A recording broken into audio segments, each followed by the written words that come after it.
तो आज हम इस वीडियो में विलोपन विधि को सीखने वाले हैं। तो चलिए फिर देखते हैं। तो दो समीकरण हमको दिया हुआ है और बोल रहा है कि विलोपन विधि से इसे सॉल्व करके x और y के मान निकालिए।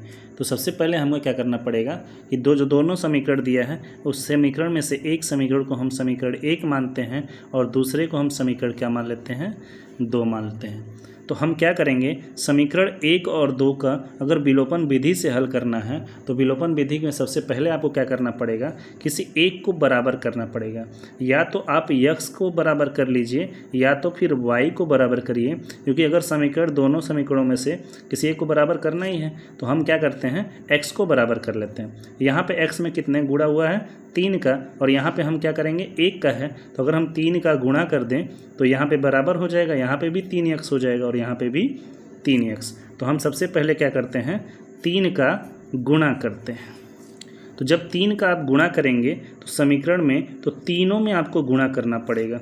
तो चलिए सबसे पहले हम गुणा करते हैं। तो यहाँ पे हो जाता है 3x, यानी 3 का गुणा पहले x में करेंगे तो यहाँ पे 3x प्लस 3 का गुणा 2 में करेंगे तो 3 दूना के 6y बराबर 3 का गुणा आप 4 में करेंगे तो 3 चौक 12, यानी ये समीकरण अब क्या आ गया, समीकरण नंबर 3। उसके बाद हम क्या करते हैं, समीकरण 1 और 3 से, यानी हम समीकरण 1 और 3, यानी अब हमारा जब 3x क्या हो गया, गुणांक बराबर हो गए हैं, तो समीकरण 1 और 3 को हम हल करेंगे। तो समीकरण 1 को पहले लिख लीजिए, ये हो गया हमारा समीकरण 1।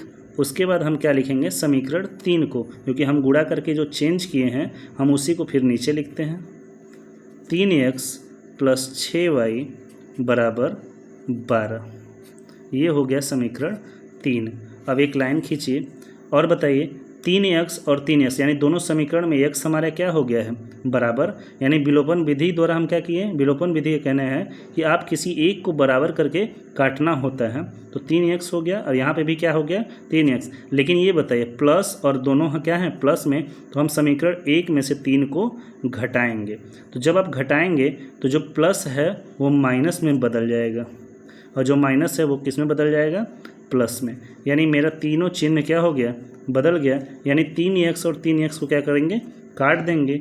और यहाँ पे है 4y प्लस में और 6y क्या है, माइनस में। तो 6 में से 4 जाएगा तो कितना बचेगा, 2 और y, यानी 6y में से 4y माइनस हो गया तो कितना बचा, 2y। लेकिन ये देखिए 6 के सामने क्या लगा है, माइनस लगा है, तो यानी हमारा चिन्ह भी क्या आएगा, माइनस। बराबर 20 में से 12 को क्या कर रहा है, घटाने के लिए, क्योंकि जब हम चिन्ह बदले थे घटाने का तो ये प्लस था, तो प्लस से किस में चेंज हो गया था, माइनस में। तो 20 में से 12 घटाएंगे तो कितना बचेगा, 8। अब क्या करेंगे, y को इधर ही छोड़ दीजिएगा और 8, अब ये देखिए मल्टीप्लाई है तो नीचे आ जाएगा तो क्या बचेगा, भाग में बदल जाएगा और ये पूरा -2 यहाँ पे नीचे आएगा।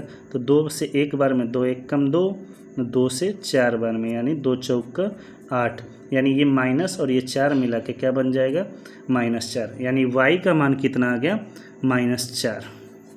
y बराबर -4 आ गया। अब हमें क्या निकालना है, y का मान तो हम निकाल लिए, अब हमें निकालना है x का मान। तो y का मान आप किसी भी समीकरण में रख सकते हो, या तो आप समीकरण 1 में रखिए या समीकरण 2 में रखिए या समीकरण 3 में। आपके पास 3 समीकरण हैं तो हम क्या रखते हैं, y का मान समीकरण 1 में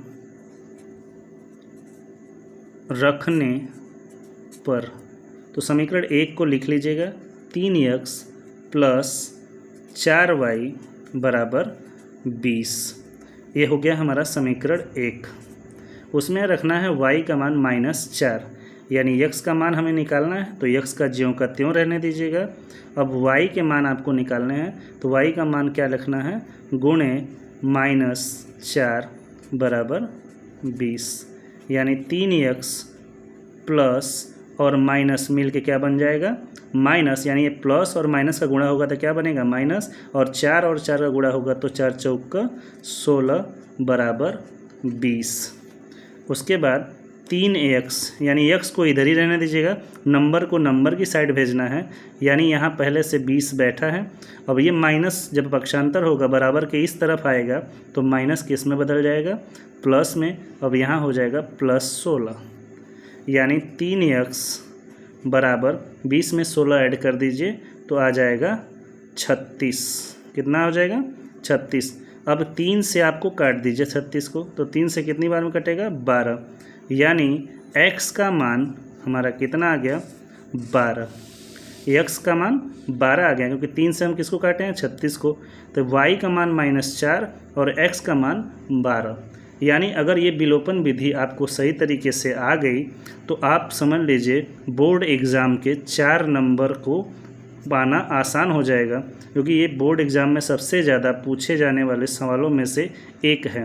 ये सबसे ज़्यादा इम्पोर्टेंट भी है, इसलिए आप इसको अच्छे से देख लीजिएगा और पूरी अच्छी तरीके से क्या करिएगा, समझ लीजिएगा।